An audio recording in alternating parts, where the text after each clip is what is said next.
Game 2 Western Conference Finals between the Mavericks and Timberwolves tonight on Friday, 8:30 Eastern TNT. I'm going to give you a full deep dive into this game, analyze the side, total, player props. We're going to find a way to make some money in this game. All that information coming up free in this video with analysis for you in just a moment.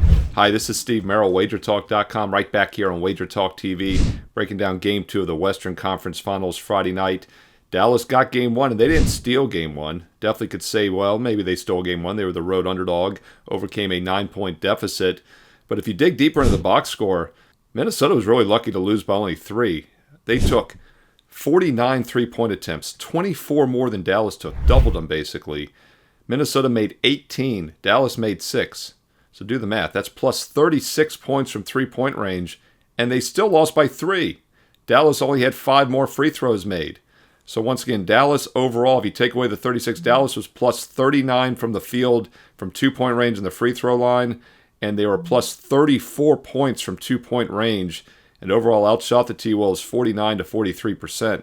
Two ways to look at this now. Minnesota will shoot better at home, they'll bounce back, or Dallas has a substantial matchup edge. Minnesota cannot play Boston Celtic-type basketball and live and die by the 3 like that, and that's the real X factor, in my opinion, here coming into Game 2 on Friday night.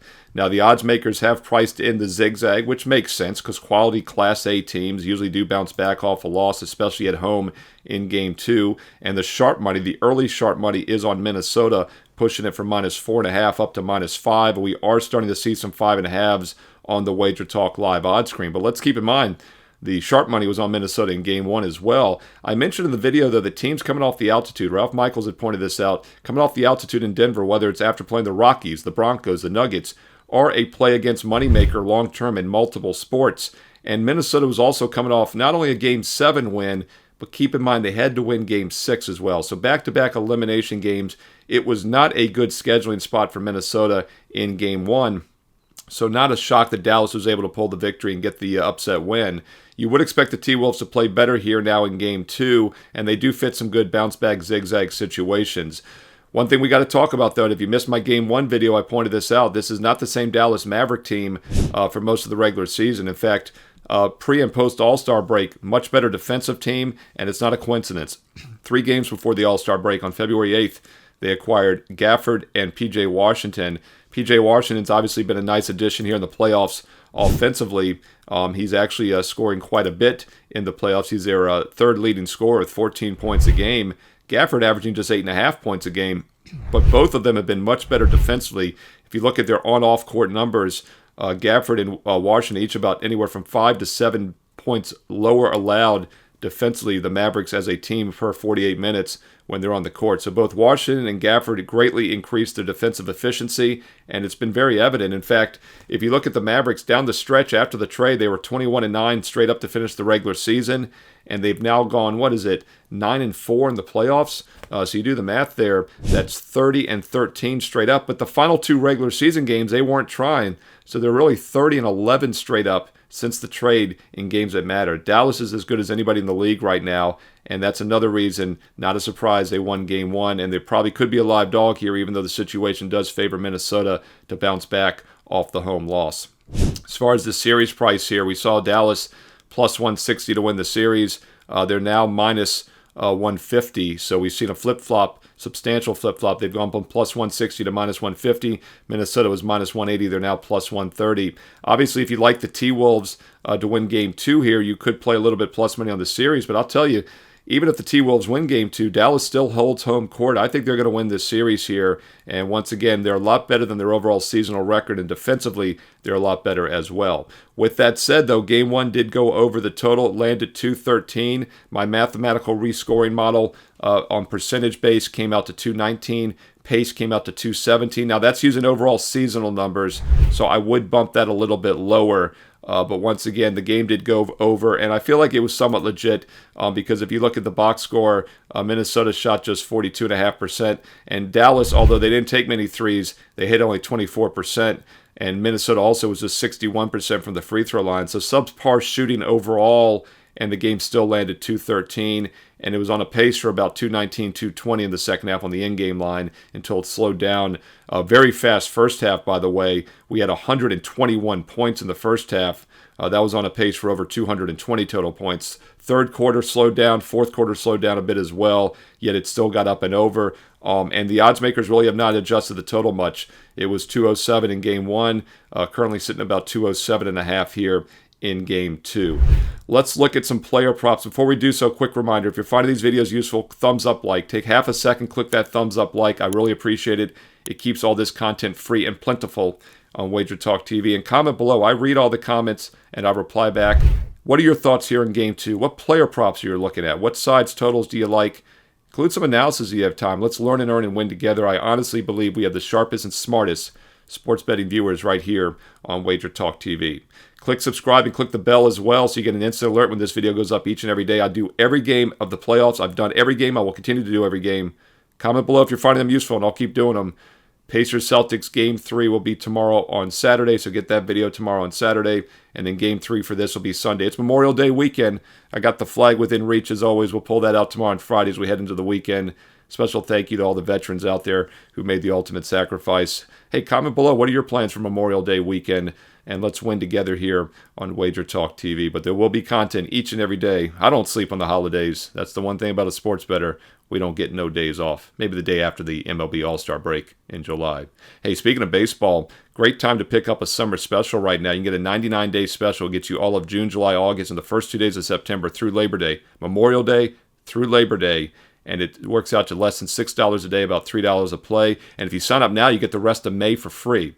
So you don't have to wait till Memorial Day. Sign up now, you get the rest of this week for free. If you want a smaller package, we do have by June, get the rest of May free. So once again, if you want to try out a 1-month package, baseball and basketball best bets, by June, you get the rest of May free. That's a full week for free, including my best bets for Friday night. So why delay? No promo code needed. Those specials are on my page right now, Steve Merril, WagerTalk.com, along with daily free plays. I post a free play every day. It's a last cut, a game that was just a bit outside from making the cut for best bets. I'm very selective. I have maybe 1, 2, 3 best bets at most, baseball, basketball combined. So those free plays are pretty solid still and worth the look. Get a free play for Friday right now on my page, Steve Merril, WagerTalk.com. All right, on the way out here, let's look at some player props real quick. First of all, the 4 regular season meetings, Dallas and Minnesota played twice in December, twice in January. Gafford and P.J. Washington were not in the lineup yet. Kyrie Irving missed 3 of the 4 games. Doncic missed 2 of the 4. So we couldn't take too much away from those regular season meetings. I talked about it a lot in the Game 1 video. But now we have a meaningful box score to look at from Game 1. Obviously, what jumped out initially was how many more three-point shot attempts Minnesota had to take and make and still lost. We'll see if they change the game plan, but I'm not so sure they are. Once again, Washington and Gafford have really increased 2 power forwards, 2 big guys, have really increased the defensive efficiency and allowed Lively to help out as well. So I think Minnesota will still take some threes. Let's dig into that box score from Game 1 here on Tuesday night and see some guys that took a lot of threes. Anthony Edwards, obviously, he only had 19 points, 6 for 16 shooting, but 12 of his 16 shot attempts came from three-point range. Now, 2 ways to look at this. You would expect a superstar like Edwards to probably bounce back and it be over or past for me, but he has now scored 19 points or less in 3 of his last 4 playoff games with a 27 in between, and he's priced at 26.5, 27. So he's basically gone under 27. It's been 3 and a push. So it's just not a lot of wiggle room here. So I probably am going to stay off Anthony Edwards props, even though I do expect him to bounce back. It's really going to come down to threes made, but he took 12 of his 16 shots from three-point range. You could look at some three-pointers made props. He made 5 of them. His prop was only 2.5 to 3 in that last game. It's set at 2.5, juiced over. There are some 3.5, so let's just say the market is 3. Over three-pointers made probably makes sense for Anthony Edwards if you're looking a way to play him more so than his overall point prop. And we'll see if he continues to take as many threes as he did in game number 1. Karl Anthony Towns, 6 for 20 shooting, only 2 for 9 from 3. He did take 11 shots from 2-point range. Anthony Towns only had 16. So of the 2 superstars there, I think Anthony Towns maybe is the guy that's the points overplay here. So I would look for Anthony Towns over 19.5 total points. He only had 16, of course, in that game, but they shot awful from the field, And Karl Anthony Towns himself did not shoot well, just 6 for 20, and he still got to 16 points, just 2 for 9 from 3, still got to 16. I look for him to make a few more baskets. I like Anthony Towns over at 19.5. And another guy we've talked a lot about, Jaden McDaniels. I gave that to you as my top prop for Minnesota in Game 1, and it cashed easy. He finished with 24 points. He took 15 shot attempts. He was 6 for 9 from 3.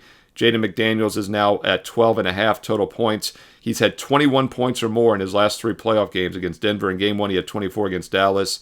McDaniels over 12.5 would be the only way I play him. I still think he's a bit underpriced in the betting market, and I said that for Game 1. I would say it again here for Game 2. All right, let's look at some Dallas Maverick props here before we finish up. Obviously, Kyrie Irving had not done much in the playoffs so far, but he had a breakout game in Game 1 the other night. He played 40 minutes with 30 points. Doncic and Irving took 49 of the team's 87 shot attempts. In fact, P.J. Washington was 4 for 10. He's the only other guy that had more than 10 shot attempts. Had more than 9 shot attempts was Washington with 10. Gafford and Jones each had 9 shot attempts. Kyrie Irving, though, a huge game with 30 points. Pretty much priced to perfection, still around 22.5, 23. Keep in mind, he had been under 22. He had 22 points or less in his previous 6 playoff games. Now he's priced at 22.5 to 23. So not looking to fade Irving, but I would not be on his over in this game, as I think he's pretty much priced to the extreme. I know he had 30, but he probably won't be able to do quite that again here in game number 2. Irving also was 12 for 23 shooting, which is pretty strong. He did take 20 of his shots from 2-point range, though, which is pretty impressive.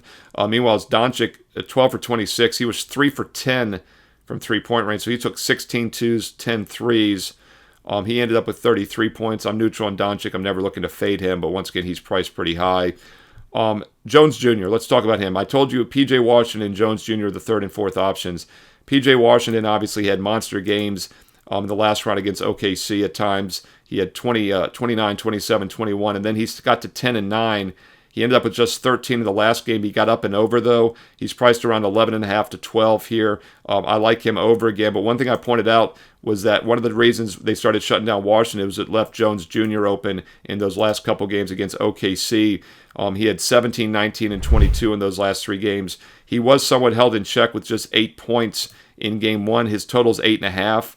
He was only 4 for 9 shooting, though. Washington was 4 for 10. So once again, I like Washington over. I like Jones over. Washington over 12. Jones over 8.5. I think at worst, like you did the last game, you split out. And by the way, we missed the Jones prop by only half a point. Otherwise, it's a 2-0. But once again, it's very difficult when you're shutting down Doncic and Irving to shut down more than the 3rd guy. That means the 4th guy is going to go off. So they have to decide, Minnesota, do they want to take Washington or Jones Jr. out of the scoring rotation? I think playing them both, at worst, you split out and you have a very good chance of going 2-0. And we almost did that in Game 1. I like the same strategy here for Game 2. Lively, by the way, 9 points, but he was 4 for 4 shooting. He did not miss a shot, only got to the free throw line once. And he really is important defensively against some of the bigs. And also with Gobert down low against him, the defensive player of the year. You know how I feel about that. But he's still one of the better defenders. I do think it's going to be tough for Lively. Lively had 12 and 11 in the final 2 games against OKC. He had 7 and 12 the 2 before that. And he had 9 in Game 1. So now they've got him priced around 8, 8.5.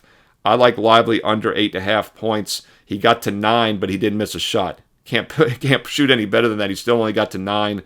I think Derek Lively is going to be limited. I look at his points. It's anywhere from 7.5 to 8.5, so shop around. But if you can find an 8.5, which DraftKings currently has, I like Derek Lively, the second, under 8.5 total points in Game 2. He's just not getting enough shot attempts, and Minnesota has good size down low, especially with Gobert. All right, that's a deep dive into Game 2 for Friday night, 8:30 Eastern on TNT. T-Wolves Mavericks. Comment below. How are you playing this game? Which props do you like? Any that I missed? Any other players that you're thinking about? Comment below so we can all win and learn and earn some money here and win together here on Friday night. Thumbs up like. If you didn't click it earlier, please click the thumbs up. It keeps content free and plentiful here on WagerTalk TV. Join 153,000+ subscribers here on WagerTalk TV. Become part of the family for free by clicking subscribe.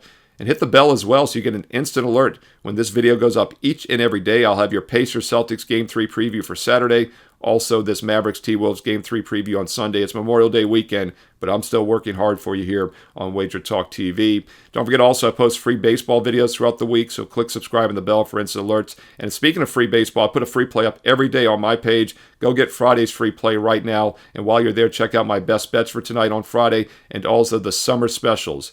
We have a 1 month and a 3 month. No matter which one you choose, there is no promo code needed. And you sign up now, you get the rest of May free. So if you want my Friday night best bets, why wait till Saturday or Sunday? Sign up now, and you get every day and night free for May. And then you get June. Or if you want the 3 month, you get June, July, and August through Labor Day. Once again, we have the summer special, which is all the way through Labor Day. But we also have a smaller package if you want to try it out. By June, get the rest of May free, including tonight's strong best bets. No promo code needed. And oh, by the way, I'm number one all time this season, number one in the NBA and number one all time in units won in pro basketball in the history of WagerTalk.com. I know many of you, hundreds of you signed up for the playoff special a few weeks ago. So if you are an NBA client already, I know that all sports package doesn't do as much for you because you already have the rest of the NBA. If you'd like to add baseball, message customer support, and they're the best in the business.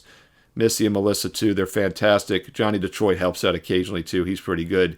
But seriously, they will give you a special discount on baseball if you mention my video here. Tell me you're an NBA client already. If you want a special baseball discount, just message customer support at WagerTalk.com. Mention my NBA video. Tell them Steve Merril sent you 2 R's, 1 L. And they will give you a special discount on baseball. So if all you basketball clients out there, if you want to add baseball, don't worry about the summer specials. Just message customer support, and they'll give you a discount on any baseball package you want. Just tell them Steve Merril sent you. And once again, if you want the all-sports special, if you're not on board yet, this is a great time to get the rest of the NBA playoffs and baseball along the way. Sign up now for June. You get the rest of May, including tonight, for free. No promo code needed. Steve Merril, WagerTalk.com. Get there quicker with shortcut WT.buzz/SM. You can follow me on Twitter, X, whatever you want to call it. Follow me on X at Steve Merril, 2 R's, 1 L, at Steve Merril on Twitter and X. And also on Instagram, I post replays on IG. Follow me along with WagerTalk. And stay tuned right here to WagerTalk TV for more great content coming up next. And oh, by the way, I'm going to be co-hosting WagerTalk Today Friday afternoon with the Prez. It's on live at noon Eastern, but it's replayed, archived 24/7 afterwards. So check out WagerTalk Today on Friday afternoons. I'll be co-hosting with the Prez. And I'll talk to you again soon here on WagerTalk TV. Best of luck.